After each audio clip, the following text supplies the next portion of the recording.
ಜಾತಿ ಗಣತಿ ವರದಿ ಜಾರಿಯಾಗದೇ ಇರೋದೇ ಒಳ್ಳೆಯದು. ಪ್ರಬಲ ಸಮುದಾಯಗಳ ವಿರೋಧವನ್ನ ಕಟ್ಕೊಳ್ಳೋದು ಒಳ್ಳೆಯದಲ್ಲ. ಎಲ್ಲವನ್ನೂ ಕರೆದು ಎಲ್ಲರನ್ನೂ ಕರೆದು ಒಮ್ಮತದ ತೀರ್ಮಾನ ಮಾಡೋದು ಬಹಳ ಉತ್ತಮ.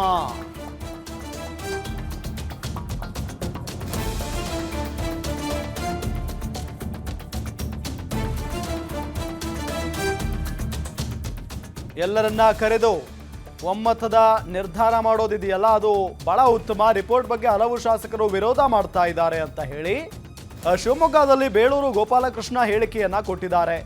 ಜಾತಿ ಗಣತಿ ವರದಿ ಜಾರಿಯಾಗದೇ ಇರೋದೇ ಬಹಳ ಒಳ್ಳೆಯದು.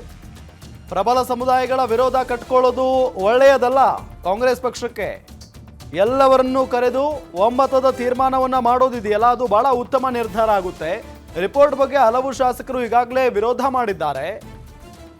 ಗೋಪಾಲಕೃಷ್ಣ, ಬೇಳೂರು ಗೋಪಾಲಕೃಷ್ಣ ಶಿವಮೊಗ್ಗದಲ್ಲಿ ಹೇಳಿಕೆಯನ್ನ ಕೊಟ್ಟಿರೋದು.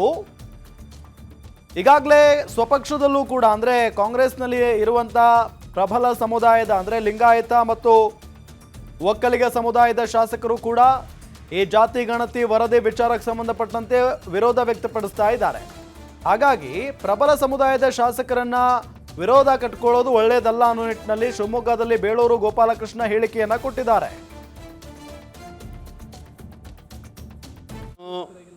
ಜಾತಿ ಗಣತಿ ಬಗ್ಗೆ ಈಗ ರಾಜ್ಯದ ಮುಖ್ಯಮಂತ್ರಿಗಳು ನಾವು ಹೇಳೋದಿಷ್ಟೇ, ಪ್ರಬಲವಾದ ವಿರೋಧ ಬಂದರೆ ಜಾತಿ ಗಣತಿಯನ್ನು ಖಂಡಿತ ಇದನ್ನು ಬಿಡಬಾರ್ದು ಅಂತ ನನಗೆ ಅನಿಸ್ತೈತೆ ಇವಾಗ.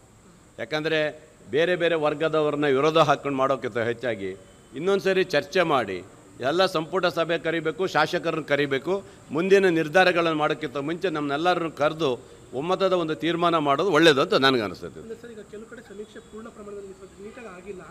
ಅದೇನೇ ನಾನು ಹೇಳ್ತೇನೆ, ಕೆಲವು ಕಡೆ ನೀಟಾಗಿ ಆಗಿಲ್ಲ ಅಂತ ಭಾಳ ಜನ ಹೇಳಿದ್ದಾರೆ. ಭಾಳ ಜನ MLA ದರು ಅಬ್ಜೆಕ್ಷನ್ ಮಾಡಿದ್ದಾರೆ. ಕೆಲವು ಜಾತಿ ವರ್ಗ ಇದರಲ್ಲೂ ಸಹ ನಮಗೆ ಬೇಡ ಅಂತ ಹೇಳ್ತಾ ಇದ್ದಾರೆ. ಇವರೆಲ್ಲ ವರ್ಗವನ್ನು ಎಗನೆಸ್ಟ್ ಹಾಕೊಳ್ಳೋ ಬದಲು ಈ ಜಾತಿ ಗಣತಿ ವರದಿಯನ್ನು ಸದ್ಯದಲ್ಲಿ ನಿಲ್ಲಿಸೋದೇ ಒಳ್ಳೆಯದು. ಆನಂತರ ಪರಿಶೀಲನೆ ಮಾಡೋದು ಒಳ್ಳೆಯದು ನನಗನ್ಸುತ್ತೆ. ಇದೆಲ್ಲ ರಾಜಕೀಯ ಮಾಡ್ತಾರೆ. ರಾಜಕೀಯದಲ್ಲಿ ಕಾಂಗ್ರೆಸ್ ಪಕ್ಷದ ನೇತಾರನ್ನೆಲ್ಲ ಬಗೆಹರಿಸಬೇಕು ಅನ್ನೋದು ಮೋದಿಯವರ ಒಂದು ಚಿಂತನೆ. ಮೋದಿಯವ್ರದ್ದು ಇರೋದೇ ಒಂದೇ ಅಲ್ಲ ರೀ, ED ಮತ್ತು IT ರೈಡ್ ಮಾಡೋದು. ಇಡೀ ಕಾಂಗ್ರೆಸ್ ಪಕ್ಷದ ಮುಖಂಡರುಗಳನ್ನು ನೆಲಸಮ ಮಾಡಬೇಕಂತ ಹೊರಟಿದ್ದಾರೆ. ಇದು ಯಾವುದೂ ನಡೀಲಿಕ್ಕೆ ಸಾಧ್ಯ ಇಲ್ಲ. ಭಾರತದ ಪ್ರಜಾಪ್ರಭುತ್ವದ ದೇಶ. ಈಗಾಗಲೇ ನೋಡಿದಾರಲ್ಲ, ಸುಪ್ರೀಂ ಕೋರ್ಟು ನಮ್ಮ ರಾಜ್ಯಪಾಲರಿಗೆ ಹೇಗೆ ಚಾಟಿ ಬೀಸಿದ್ದಾರೆ ಗೊತ್ತಿದೆಯಲ್ಲ. ರಾಜ್ಯಪಾಲರನ್ನ ಇಟ್ಕೊಂಡು ನೋಡಿದರು, ಆ ಸರ್ಕಾರನ ಮುಗಿಸಿಬಿಡ್ರಿ ಅಂತ ಹೇಳ್ತಾರೆ. ಒಂದು ಕಲ್ಕತ್ತಾ ಸರ್ಕಾರ ಮುಗಿಸಿ ಅಂತ ಹೊರಟರು. ಆಮೇಲೆ ಇಲ್ಲಿ ಬಂದ್ಬಿಟ್ಟು ನಮ್ಮ ತಮಿಳ್ನಾಡು ಸರ್ಕಾರ ಮುಗಿಸಿ ಅಂತ ಹೊರಟರು.